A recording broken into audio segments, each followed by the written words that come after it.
नमस्कार शेतकरी मित्रांनो, तुझ्या सर्वांचं पुन्हा एका नवीन व्हिडिओमध्ये स्वागत करतो। शेतकरी मित्रांनो, कर्जमाफीच्या संदर्भातली एक अत्यंत महत्त्वपूर्ण माहिती समोर आलेली आहे। ती माहिती आपण या व्हिडिओच्या माध्यमातून समजून घेऊयात। बघा मित्रांनो, सर्व बँकांना कर्जमाफीचे निर्देश देण्यात आलेले आहेत आणि शेतकऱ्यांना एक आवाहन केलेलं आहे की तुम्ही तातडीने ह्या गोष्टी पूर्ण करा, अन्यथा तुम्हाला या कर्जमाफीपासून वंचित राहावं लागू शकते। तर मित्रांनो, शेतकऱ्यांना कोणतं काम करायचं आहे जेणेकरून त्यांना कर्जमाफी होईल आणि कोणकोणत्या बँकांना कर्जमाफीचे निर्देश दिलेले आहेत, संपूर्ण माहिती व्हिडिओच्या माध्यमातून जाणून घेणार आहोत। व्हिडिओ शेवटपर्यंत बघा आणि आपल्या माझी माहिती या यूट्यूब चॅनलला सबस्क्राईब करा।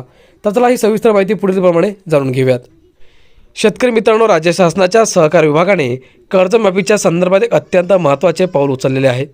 राज्यस्तरीय बँकर समितीने सर्व सरकारी बँकांना ईमेलद्वारे पत्र पाठवून कर्जमाफीसाठी आवश्यक असलेली माहिती त्वरित सादर करण्याचे कडक आदेश दिले आहेत।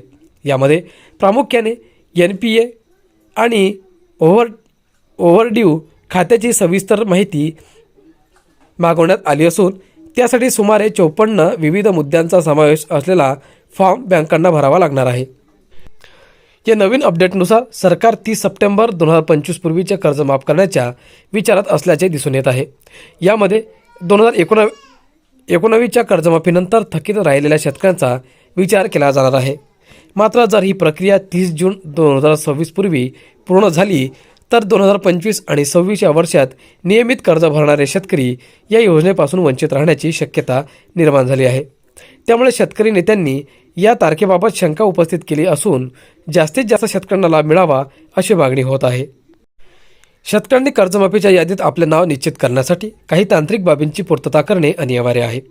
सर्वात महत्त्वाचे म्हणजे प्रत्येक शेतकऱ्याकडे फार्मर ID असणे आवश्यक आहे। त्याशिवाय कोणत्याही शासकीय योजनेचा लाभ मिळणार नाही। तसेच शेतकऱ्यांचे आधार कार्ड, बँक खाते, पॅन कार्ड आणि फार्मर ID या सर्व कागदपत्रांवरील माहिती एकसारखीच असणे गरजेचं आहे। जर या माहितीमध्ये तफावत असेल तर पात्र असूनही शेतकरी कर्जमाफीपासून वंचित राहू शकतो। मित्रांनो, तांत्रिक अडथळे टाळण्यासाठी शेतकऱ्यांनी आपला मोबाईल नंबर, बँक खाते, आधार आणि पॅन कार्डला लिंक करणे आवश्यक आहे।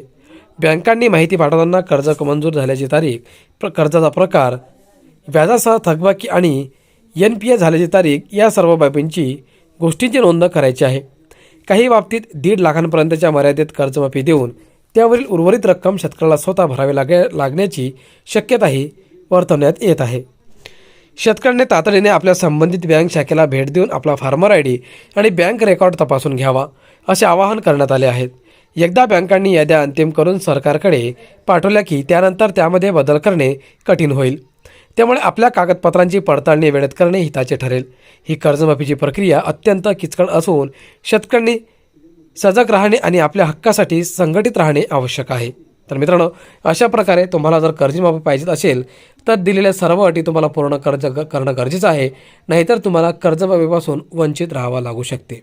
मित्रांनो, व्हिडिओ हा जास्तीत जास्त शेतकरी मित्रांना शेअर करा।